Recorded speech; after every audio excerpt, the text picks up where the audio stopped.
Oke, yang pertama adalah siasatnya adalah yang pertama memang mencontohkan terlebih dahulu. Kalau kita hanya bicara misal ya Pak, oh pertaniannya organik, organik, organik. Tapi kalau memang tidak ada contoh hasil yang nyata, mungkin petani di sekitar kita memang belum percaya. Maka dari itu coba di demplot namanya Pak. Nah itu memang di situ organik semuanya.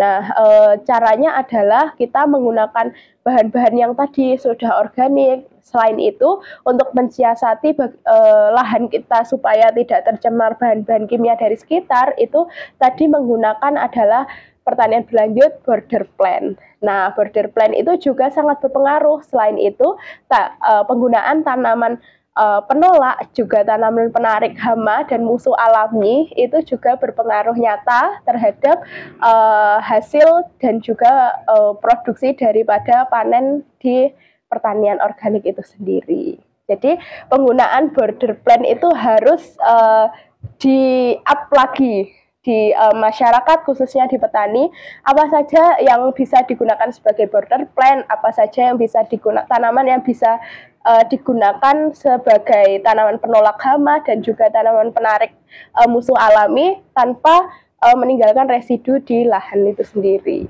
Begitu. Contoh tanamannya apa ini, Mbak? Terus seperti apa itu?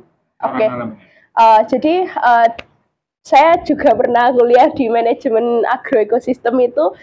Jadi itu tergantung apa tanaman utama yang kita tanam. Nah, jadi tanaman misalkan selain itu adalah morfologi tanaman utama yang ingin ditanam itu seperti apa. Misalkan tanaman utama yang kita tanam itu kan tingginya itu hanya seperti selada.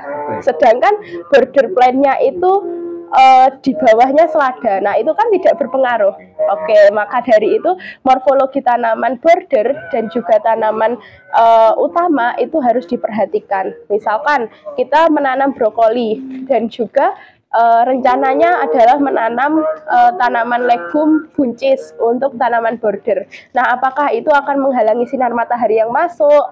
Apakah itu juga akan menghalangi atau berkompetisi dalam hal nutrisi dan juga pengairan? Nah, itu juga harus diperhatikan. Maka dari itu kombinasi-kombinasi tersebut harus dirumuskan dan juga direncanakan secara matang seperti itu berdasarkan morfologi tanamannya. Nah, misal tanaman organik ini kita coba selada nih. Ya. Kemudian border plan-nya itu buncis. Ya. Caranya bagaimana, Mbak? Sekelilingnya atau tengah-tengah juga? Oke. Nah, karena konsepnya adalah border, maka dari itu sekelilingnya. Selain itu, mungkin nggak harus tanaman buncis atau tanaman leguminosa.